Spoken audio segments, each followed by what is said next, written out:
Selamat sejahtera, saya akan pentang tentang potensi Kuala Tinggi sebagai pantai pelancong warisan budaya dan sejarah di daerah Kuala Tinggi Johor. So, tema kertas kerja saya adalah A. Nama saya Goh Cik Yang, nombor metrik A176476, pelajar tahun 3 daripada program Geografi. Penyelia latihan email dan kertas kerja saya adalah Encik Muhammad Azlan Abdullah. Sebelum memulakan pembentangan ini, saya ingin mengucapkan ribuan terima kasih kepada pihak FSK memberi peluang kepada saya bagi menyertai persidangan kebangsaan sarjana muda sains sosial dan kemanusiaan ini. Pembangunan bandar yang inovatif akan menyesatkan pembangunan mapan dan mencapai kualiti sosio-ekonomi dan taraf kehidupan yang tinggi dalam kalangan komuniti setempat.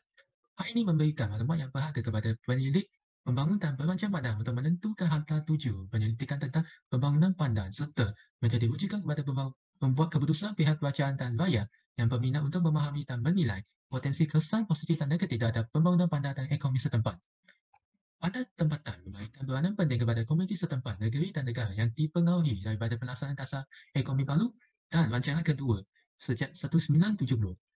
Bandar-bandar di negara memang sejak amnya berada dalam fasa perkembangan sektor pelancongan yang digunakan sebagai pemangkin pembangunan sosio-ekonomi. Menurut perjalanan kajian ini, saya akan mengkaji potensi sebagai bandar pelancongan warisan budaya dan sejarah yang terpelihara dengan baik serta memberi kesan terhadap ekonomi setempat di kawasan kajian. Untuk mencapai tujuan peningkatan kualiti sosio-ekonomi dan kehidupan penduduk setempat, kebesarkan kadar urbanisasi dan trend tumpuan penduduk di pusat bandar sebagai tempat kediaman dan tumpuan aktiviti sosio-ekonomi menjadi semakin popular di negara kita. Berdasarkan proses pencalonan dan hasil tambatan daripada kajian lepas dan jurnal akademik, perancangan dan pembangunan bandar amat penting dalam proses pengubah sesuai contoh dan fungsi bandar bagi mengelakkan kesan negatif, penjagaan kebajikan rakyat dan mencapai objektif pembangunan negara. Isu ketidakseimbangan dan kelemahan pembangunan kawasan bandar dengan pendalaman menjadi perkara utama dalam perhatian pihak kerajaan untuk mewujudkan kemakmuran antara kepentingan manusia dan alam semula jadi. Penggunaan bidang warisan budaya dan sejarah untuk membangunkan sektor pelancongan dan ekonomi bandar setempat adalah amalan yang biasa digunakan dalam pembangunan bandar-bandar dunia ini. Bandar Kuala Tinggi mempunyai identiti tersendiri kerana pemandangan alam sekitar seperti hutan dan sungai semula jadi, tapak atau tinggalan warisan budaya dan sejarah di seluruh kawasan bandarnya sebagai pemangkin dalam pertubuhan sektor pelancongan serta memajukan ekonomi dan fizikal bandar tersebut. Kawasan yang dipilih adalah Bandar Kuala Tinggi yang mengkaji tentang potensi sebagai bandar pelancongan warisan budaya dan sejarah serta kesan terhadap ekonomi setempat. Selepas menentukan tajudan objektif serta mengenal pasti masalah kajian, proses membuktikan kepada sesuatu isu, masalah, kesan serta langkah atau memberi unsur-unsur kekurangan dari segi bukti dan apa yang kita diperoleh jika kekurangan tersebut diatasi dapat dijalankan dalam kajian ini.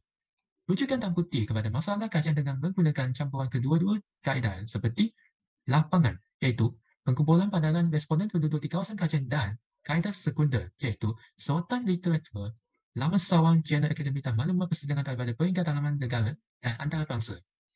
Melalui kaedah pengumpulan data primer iaitu pemerhatian dan peluang soal selitih dan sekunder seperti penemukan dan pemahaman maklumat dan rujukan daripada laman sawang, jurnal akademik, media massa dan sebagainya. Hal ini akan menguji hipotensi persoalan serta mencapai ketiga objektif kajian ini. Kaedah pengumpulan data primer adalah pengedaran peluang soal selitih dalam bentuk Google Form dengan mengaplikasi skala Likert kepada responden penduduk di kawasan kajian secara lawak. Aktiviti pemerhatian juga dijalankan di kawasan kajian dengan mengambil beberapa minggu seperti mengambil gambaran dan mendapat maklumat secara lanjutan seperti interaksi dengan penduduk tempatan dan mendapat maklumat daripada pihak berkuasa tempatan.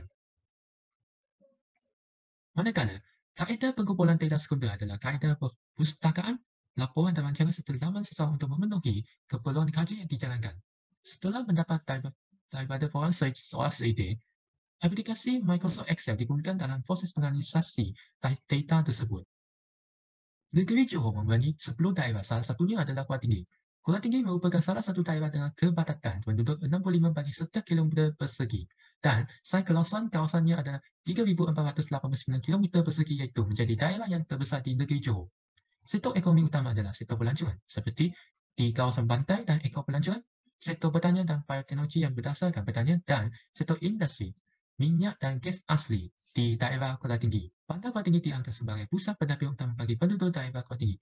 Bandar Kuala Tinggi terdiri daripada premis perniagaan dengan pola penggunaan tanah yang tinggi, institusi perbankan, jabatan kerajaan, kebudayaan awam, kawasan rumah dan lain-lain. Keunikan sosioekonomi di daerah Kuala Tinggi sebagai daerah pelancongan bersejarah yang terdapat kebanyakan kota besar, makan dan sejarah tinggalan pusat pemerintahan Kerajaan Johor, pembinaan kubur semasa pemerintahan British di sepanjang Sungai Johor dan bukti tinggalan Kerajaan Johor Lama seperti cerita, susul galon, peralatan dan senjata peperangan yang diwujudkan dan dipamer di Bandar Kota Tinggi.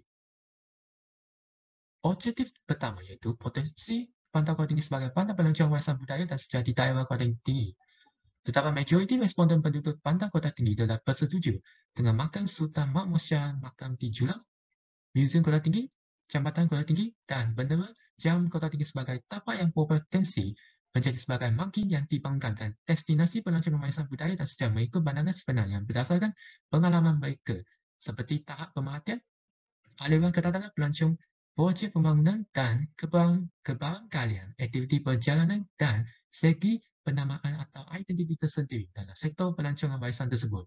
Selain itu, tapak yang dijawab secara tidak bersetuju oleh responden penduduk setempat iaitu laman kubur, dinding kesenian, pustaka budaya, kampung kelantan makan dan tempio yang tidak sesuai menjadi tapak pelancongan di kawasan Gajah. Objektif kedua adalah mengkaji faktor yang mempengaruhi Bandar Kota Tinggi sebagai bandar pelancongan warisan budaya dan sejarah.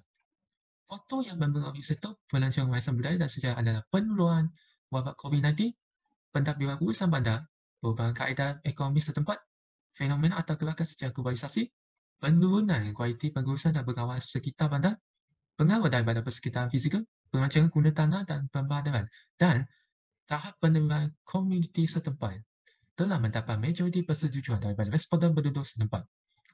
Terdapat sebahagian responden yang jawab tidak bersetuju dan mereka berpendapat faktor pentadbiran urusan bandar, daya saing ekonomi setempat, pasaran antara bangsa yang terhad, kadar frekuensi kejadian bencana alam yang rendah dan halat tuju rancangan dan daruran guna tanah lebih bertumpur dengan perkembangan kawasan perniagaan, premis kedai dan taman perumahan. Objektif kedua adalah mengkaji faktor yang mempengaruhi Bandar Kota Tinggi sebagai bandar pelancongan warisan budaya dan sejarah. Faktor yang mempengaruhi sektor pelancongan warisan budaya dan sejarah adalah penularan wabak COVID-19, pentadbiran urusan bandar, perubahan kaedah ekonomi setempat, fenomena atau gerakan secara globalisasi, penurunan kualiti pengurusan dan pengawalan sekitar bandar, pengaruh daripada persekitaran fizikal, perancangan guna tanah dan pembadaran, dan tahap penerimaan komuniti setempat telah mendapat majoriti persetujuan daripada responden penduduk setempat. Terdapat sebahagian responden yang jawab tidak bersetuju dan mereka berpendapat faktor pentadbiran urusan bandar, daya saing ekonomi setempat, pasaran antara bangsa yang terhad, kadar frekuensi kejadian bencana alam yang rendah dan halat tuju rancangan dan daruran guna tanah lebih bertumpur dengan perkembangan kawasan perniagaan, premis kedai dan taman perumahan. Objektif ketiga menunjukkan bahawa kesan dilakukan apabila memulakan pembangunan pelancongan warisan budaya dan sejarah serta mengalami transformasi ekonomi setempat di Bandar Kota Tinggi. Kesan-kesan tersebut telah mendapat persetujuan yang berdasarkan pandangan responden penduduk sebenar. Sebagai contohnya, perkembangan industri dan sektor pelancongan, sektor ekonomi setempat, peningkatan taraf sosioekonomi, kualiti kehidupan penduduk setempat dan sumber pendapatan daripada pihak berkuasa tempatan. Masalah pencemaran, pengurusan alur trafik dan sistem pengangkutan dan meningkatkan imej di Bandar Kota Tinggi. Manakala, kesan yang ditaruti iaitu tidak bersetuju daripada responden penduduk setempat iaitu penurunan kualiti kelestarian warisan budaya dan sejarah tempatan semasa aktiviti atau rancangan pembangunan pelancongan yang dilaku di kawasan kajian. Pelancongan menjadi sektor ekonomi berpotensi merangsang pertumbuhan ekonomi dan meningkatkan taraf sosioekonomi komuniti setempat serta membangunkan bandar dan kawasan serentak bagi sesebuah negara sedang membangun. Pengkaji mencadangkan penerapan dan hasil kajian secara ringkas memulakan perbincangan mengenai penjelasan kandungan yang diperlukan dalam pendidikan universiti, pentadbiran pihak berkuasa tempatan dan keperluan penduduk setempat yang kaitan dengan pembangunan ekonomi bandar di kawasan kajian. Selain itu, daya saing dan pembangunan lestari di sesuatu kawasan setempat atau bandar menjadi sebagai trend yang hangat dengan mengintegrasikan fungsi permintaan sebenar terhadap pembangunan dan mengelakkan risiko pengembangan monoekonomi bandar. Oleh itu, konsep fungsi bandar dan pembangunan ekonomi bandar perlu diselaraskan semula untuk mengkategorikan pembangunan guna tanah dan projek pembinaan berdasarkan formula dan halal tujuan rancangan yang baru di kawasan bandar.